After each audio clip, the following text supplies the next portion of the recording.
ಅಗ್ನಿಸಾಕ್ಷಿ ಕನ್ನಡ ಕಿರುತೆರೆಯಲ್ಲಿ ಯಶಸ್ವಿ serial. ಆದ್ರೆ ಈ ಸೀರಿಯಲ್ನ ಬೇಗ ಮುಗಿಸಿದ್ರೆ ಸಾಕು ಅಂತ ಜನ ಹೇಳ್ತಾವ್ರೆ. ಇನ್ನು ಸನ್ನಿಧಿಯಾಗಿ ನಡೆಸುತ್ತಿರುವ ವೈಷ್ಣವಿ ಮಾತ್ರ ಸಿಕ್ಕಾಪಟ್ಟೆ ಫೇಮಸ್ ಆಗಿದ್ದಾರೆ. ಇಷ್ಟಕ್ಕೂ ಅವರ ವಯಸ್ಸೆಷ್ಟು ಎನ್ನುವುದು ಇದೀಗ ಅವರ ಅಭಿಮಾನಿಗಳಲ್ಲಿ ಕಾಡುತ್ತಿರುವ ಪ್ರಶ್ನೆಯಾಗಿದೆ. ಅಗ್ನಿಸಾಕ್ಷಿ ಸೀರಿಯಲ್ನ ಸನ್ನಿಧಿಯ ನಿಜವಾದ ಹೆಸರು ವೈಷ್ಣವಿ ಗೌಡ. ಇವರು ಹುಟ್ಟಿದ್ದು 1992ರಲ್ಲಿ.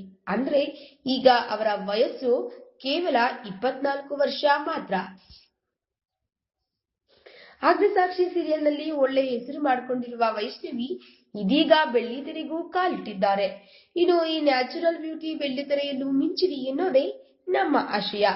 ಈ ವಿಡಿಯೋ ಬಗ್ಗೆ ನಿಮ್ಮ ಅನಿಸಿಕೆ ಹಾಗೂ ಅಭಿಪ್ರಾಯಗಳನ್ನು ನಮ್ಮ ಕಮೆಂಟ್ ಬಾಕ್ಸ್ ನಲ್ಲಿ ತಿಳಿಸಿ. ಈ ವಿಡಿಯೋನ ಲೈಕ್ ಮಾಡಿ, ಶೇರ್ ಮಾಡಿ ಹಾಗೂ ಮತ್ತಷ್ಟು ಸ್ಯಾಂಡಲ್ವುಡ್ ಅಪ್ಡೇಟ್ಸ್ಗಾಗಿ ನಮ್ಮ ಯೂಟ್ಯೂಬ್ ಚಾನೆಲ್ ಅನ್ನು ಸಬ್ಸ್ಕ್ರೈಬ್ ಮಾಡಿ. ಟಾಪ್ ಕನ್ನಡ ಟಿವಿ ಎಲ್ಲ ಇನ್ಫಾರ್ಮೇಶನ್ ಅಪ್ಡೇಟ್ಸ್ಗೆ ಸಬ್ಸ್ಕ್ರೈಬ್ ಟಾಪ್ ಕನ್ನಡ ಟಿವಿ.